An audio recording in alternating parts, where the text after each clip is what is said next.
الحمد لله والصلاة والسلام على رسول الله محمد بن عبد الله وعلى آله وصحبه ومن والاه. Assalamu alaikum wa rahmatullah.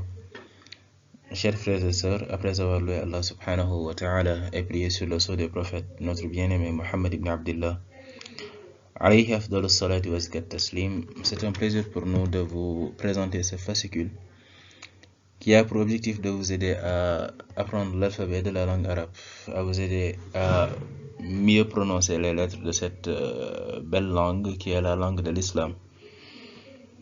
En même temps aussi, nous allons essayer de vous apporter des solutions qui vont vous permettre d'avoir une lecture beaucoup plus fluide, beaucoup plus rapide, et ainsi pouvoir vous lancer dans cette noble quête, avoir pour objectif de parcuriser le livre saint, le livre de l'islam qui est le Coran, qui est au fond la parole d'Allah subhanahu wa ta'ala. Donc nous espérons que nous vous serons d'une grande aide et que vous ne serez pas déçus à la fin. Barakallah fikum.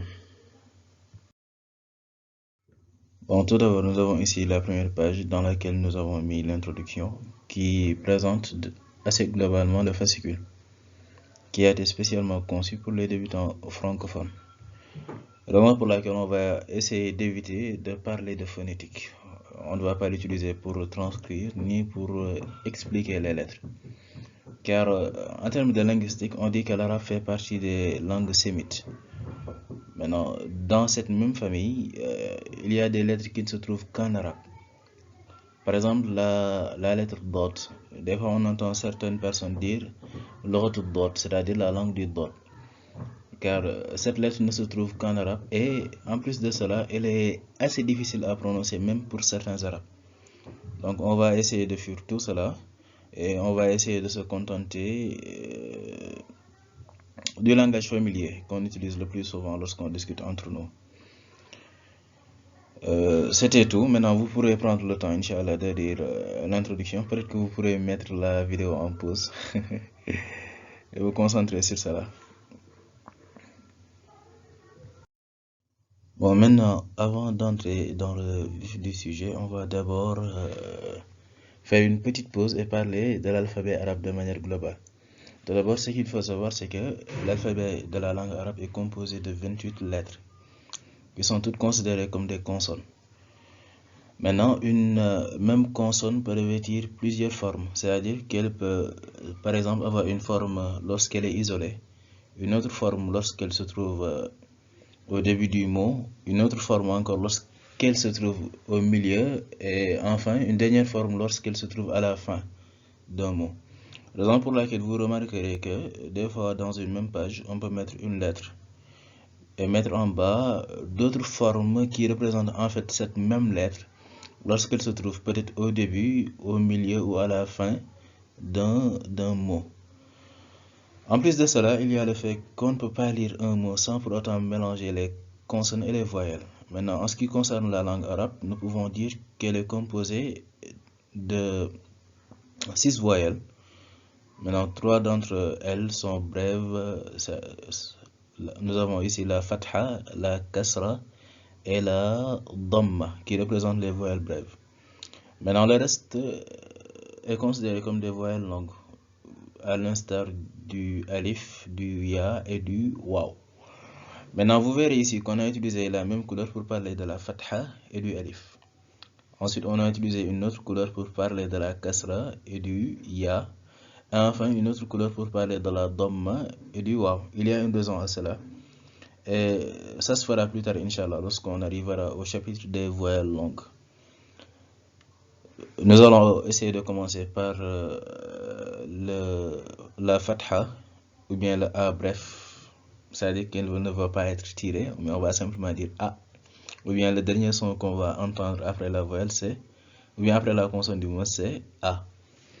Barakallah fikum. Maintenant, dans toute chose, vu qu'on a naturellement besoin de l'aide d'Allah subhanahu wa ta'ala, on va essayer de commencer par lui demander de nous faciliter la tâche, de nous faciliter déjà les explications, mais en même temps aussi de vous faciliter la compréhension de ce que nous allons expliquer. et ainsi nous permettre d'atteindre notre objectif final qui est de pouvoir lire correctement le Coran.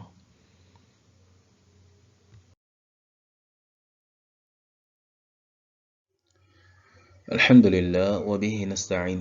Maintenant, nous avons ici la première lettre de l'alphabet arabe qui est le A. A. Qui ressemble à peu près à la première lettre de l'alphabet en français qui est le A. Maintenant, vous verrez que la différence entre les deux est que lorsqu'on parle de la première lettre de la langue arabe, on ne la tire pas. On va simplement dire A. Et maintenant, lorsque c'est en français, on va la tirer pour dire A. Je pense que vous avez compris. Maintenant, vous verrez ici en jaune une marque qui symbolise en fait la présence du A dans un mot. Parce que peut-être que certains d'entre vous l'ignorent, mais le trait qui est en dessous de cette marque n'est rien d'autre qu'un support qui s'appelle le alif à la base. Maintenant, le A peut avoir d'autres supports comme le waw et le ya. On va apprendre ces lettres, Inch'Allah, à la fin de la vidéo.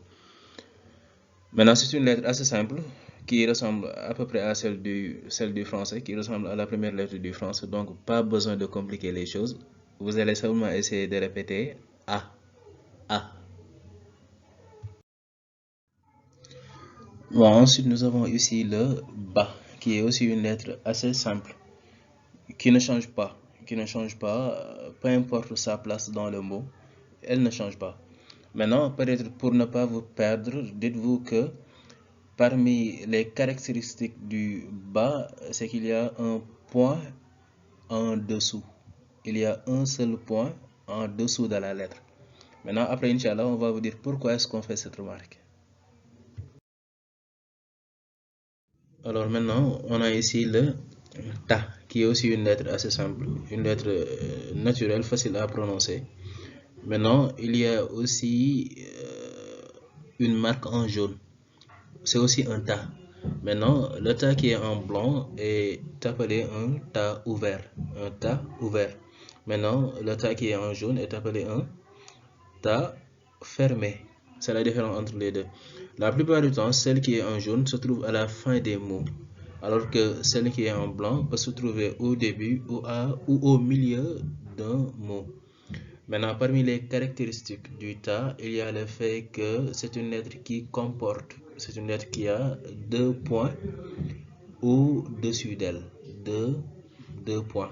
Différent du Ba. Le Ba a un seul point en bas. Maintenant, le Ta a deux points en haut.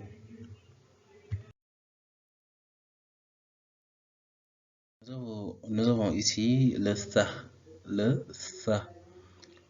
Comme indiqué en bas, pour la prononcer correctement, nous avons besoin de mettre l'extrémité de la langue entre les dents du haut et celle du bas pour dire Tha.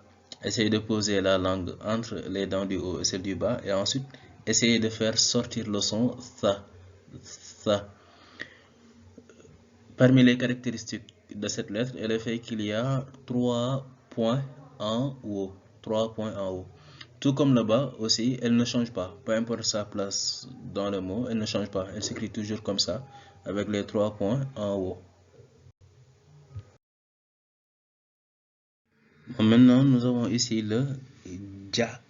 Le Ja. C'est une lettre aussi très simple à prononcer. Maintenant, peut-être la petite remarque, c'est que nous avons ici le Ja lorsqu'il se trouve au début du mot. Maintenant, ici, c'est le Ja lorsqu'il se trouve au milieu du mot. Et enfin, nous avons ici le Ja lorsqu'il se trouve à la fin du mot.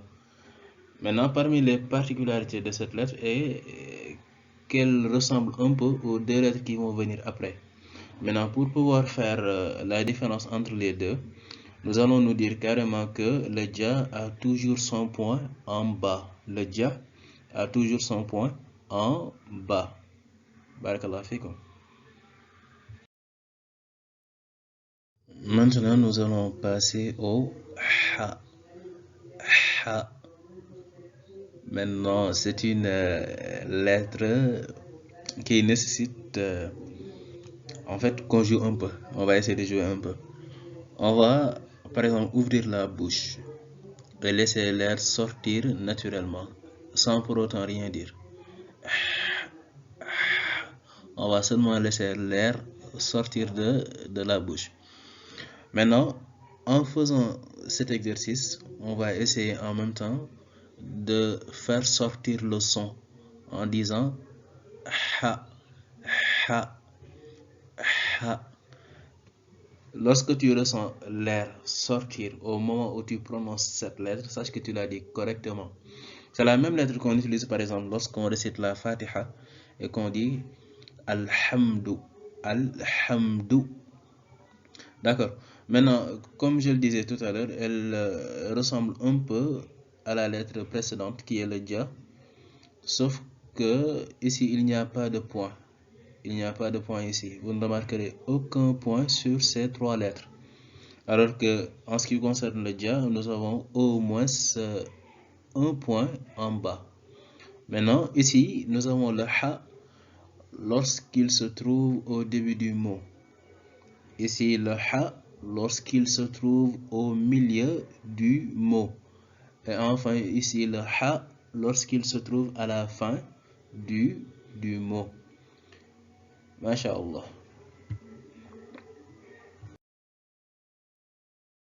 Maintenant, nous avons ici, Inch'Allah, la dernière lettre avant de passer à l'exercice. Cette lettre est lu Kha.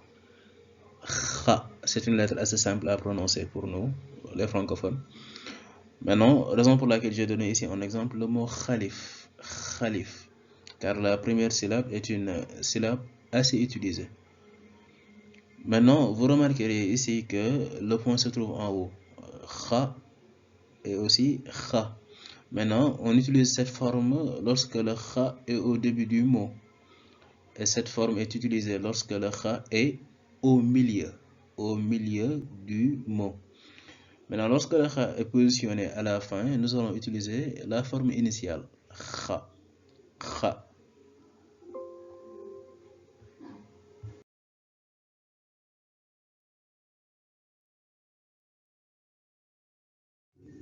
Bon, alors nous allons passer à l'exercice. Maintenant, vous allez essayer de relier parce que vous pourrez par exemple prendre une feuille et essayer de relier chaque lettre à sa transcription. C'est-à-dire ici, par exemple, vous allez vous dire c'est quelle lettre. Maintenant, après avoir eu une réponse, vous allez dire par exemple c'est le Ba, ou bien c'est le Sa, ou bien c'est le Kha. Maintenant, à vous de voir c'est quelle lettre. Si vous avez besoin peut-être d'un accompagnement beaucoup plus personnel, vous pourrez essayer de nous contacter. Après, Inch'Allah, si le temps le permet, nous allons essayer de corriger pour vous ce que vous avez écrit. Maintenant, nous avons ici le Da. Da, une lettre naturelle, une lettre assez utilisée.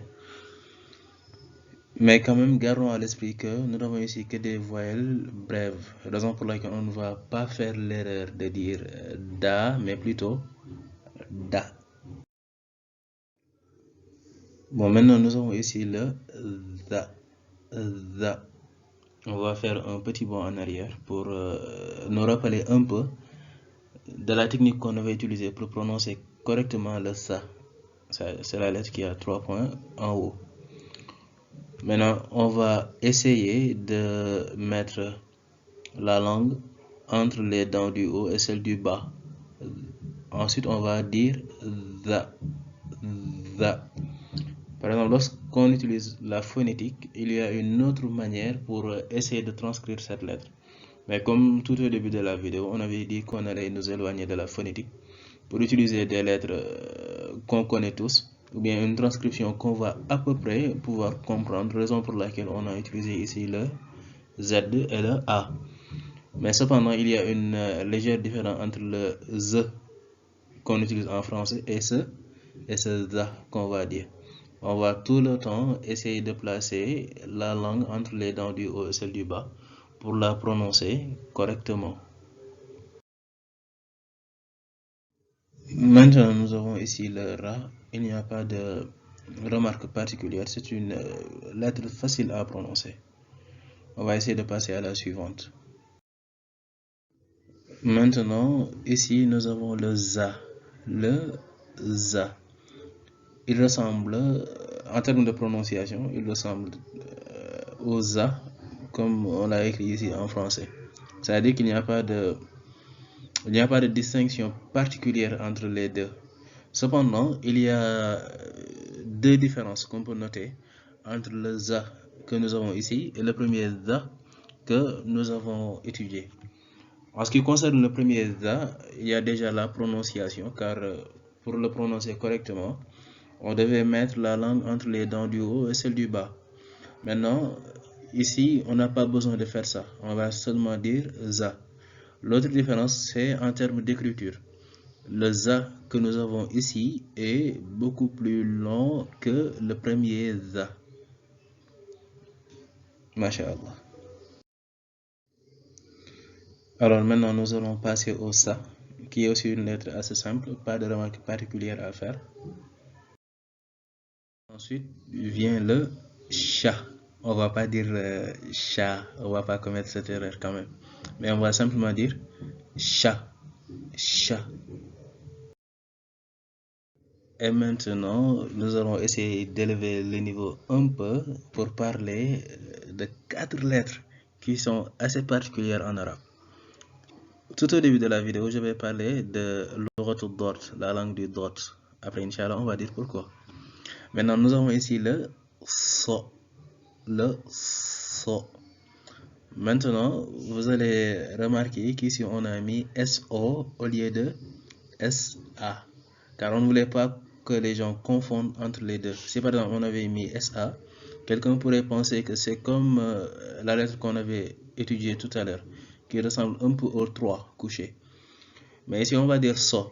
Tout d'abord, pour la prononcer correctement, nous allons essayer de mettre la langue, ou bien on va essayer de poser la langue sur le palais, c'est-à-dire la couche supérieure qui est au-dessus d'elle. Nous allons mettre la langue là-bas et ensuite on va essayer de dire so, so, so. Maintenant, il ne faut pas carrément rechercher le O, mais plutôt la bonne prononciation de cette lettre. Car si par exemple on recherche le O et qu'on dit naturellement so, maintenant lorsqu'on va utiliser la kasra, qui est une voyelle qui vient en bas, cela va se faire remarquer, c'est-à-dire qu'on va naturellement savoir que vous n'aviez pas bien prononcé la lettre auparavant. Raison pour laquelle essayez de mettre la langue sur le palais et dites so, so. Et maintenant, nous avons ici la fameuse lettre do, do, ou bien le dod, lorsqu'on parle de l'arabe auparavant. Maintenant ici, on va dire do. C'est toujours le même procédé qu'avec le so. On va mettre la langue sur le palais et on va dire do, do. Nous avions auparavant so. Maintenant, nous avons ici le do.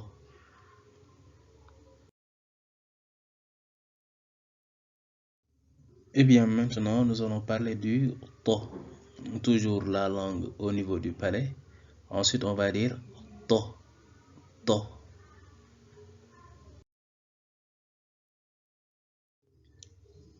Et maintenant ici, c'est le zo, zo, zo. Maintenant, nous allons essayer de récapituler un peu. Nous avons le so, ensuite le do, ensuite le to, et enfin le zo. Ce sont les 4 lettres. Ce sont les 4 lettres dont je parlais tout à l'heure. Maintenant, pour les prononcer correctement, nous avons besoin de mettre la langue sur le palais. Ensuite, nous allons essayer de les prononcer chacune correctement. So, do, to, zo.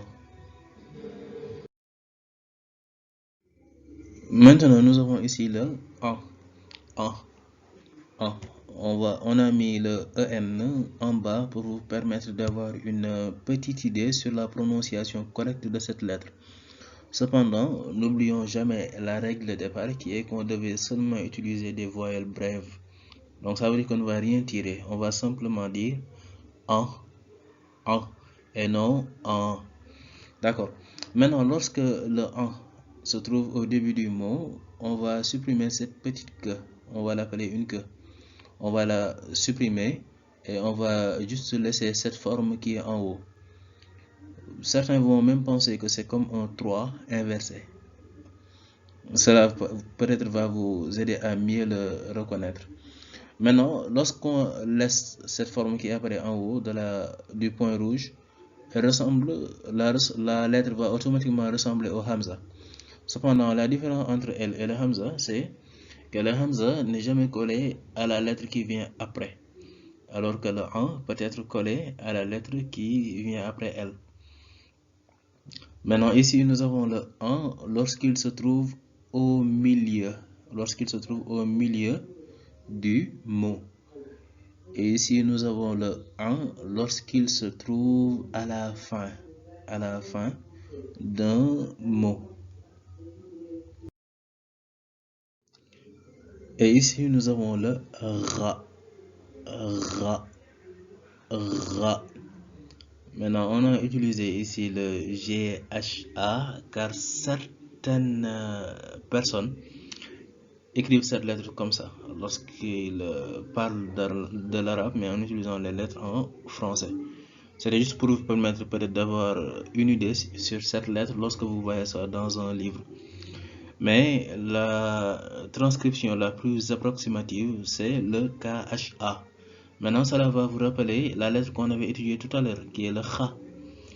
Mais il y a une différence entre les deux. Par exemple, ici, lorsqu'on veut la prononcer correctement, lorsqu'on veut prononcer le Ra correctement, on a besoin d'accumuler une quantité de salive au niveau de la gorge avant de dire Ra, Ra, Ra. Certains aussi disent que c'est comme lorsqu'on roule le R. Par exemple, au lieu de dire une roue, simplement, on va dire une roue. Ou bien au lieu de dire une rue, on va dire une rue. C'est comme ça. C'est toujours la même logique. On va dire le ra. Maintenant, nous avons ici le ra lorsqu'il se trouve au début du mot. Ensuite, nous avons ici le ra lorsqu'il se trouve au milieu du mot. Et enfin, nous avons ici le ra lorsqu'il se trouve à la fin du mot.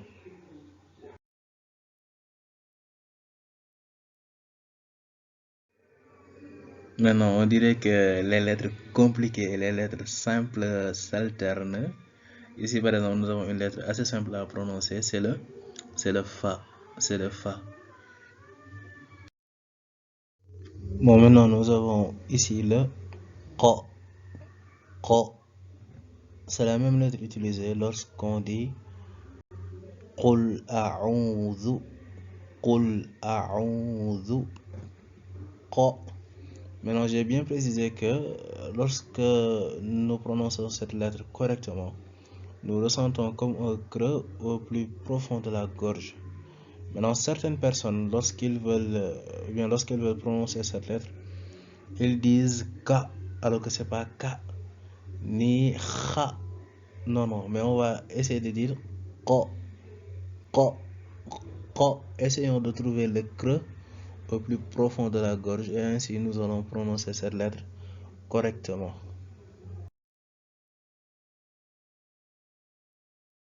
Maintenant, si vous êtes arrivé jusqu'ici, cela montre clairement que vous avez au moins une certaine motivation. Et nous demandons à Allah subhanahu wa ta'ala de vous aider pour la suite. Maintenant, nous allons passer au cas qui est une lettre assez simple. La majeure partie des lettres restantes sont des lettres faciles à prononcer. Il n'y a presque pas de difficulté à le faire.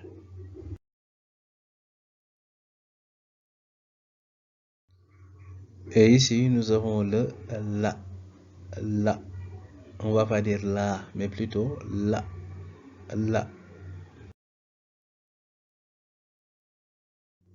Ensuite, nous avons ici le ma.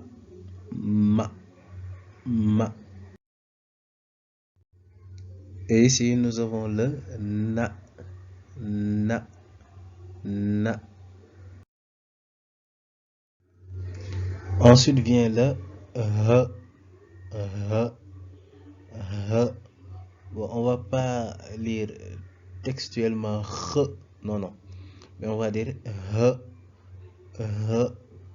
C'est lorsqu'on prononce cette lettre correctement, on sent qu'on est assez proche, par exemple, du a, a. On va dire h, h. Et le dernier son qu'on va sortir est plus proche du A que du E. Plus proche du A que du E. Maintenant, ici, nous avons la lettre lorsqu'elle se trouve au début du mot. Ici, c'est la lettre lorsqu'elle se trouve au milieu. Et ici, c'est lorsqu'elle se trouve à la fin. Maintenant, c'est aussi une lettre qu'on utilise lorsqu'elle se trouve à la fin, c'est-à-dire lorsque le H se trouve à la fin.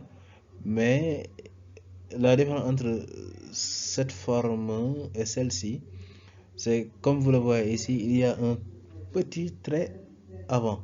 C'est-à-dire que la lettre était donc directement liée, directement rattachée, directement collée à la lettre précédente. Alors qu'ici, vu qu'il n'y a pas de trait avant, ça veut dire que la lettre n'était pas collée à la lettre qui était derrière elle.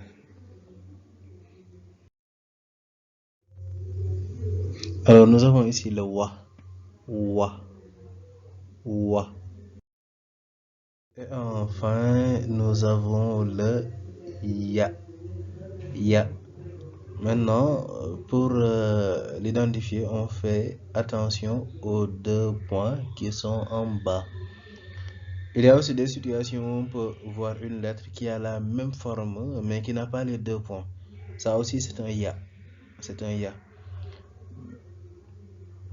Des fois, par exemple, on peut retrouver ça à la fin d'un mot. Maintenant, lorsqu'on voit cette même forme, mais au début du mot, cela peut être un K. Un K. Bon, voici l'un des exercices avec lesquels on va terminer ce cours. Nous vous remercions tout d'abord pour avoir suivi tout au long de la vidéo et j'espère que ça vous a été très utile.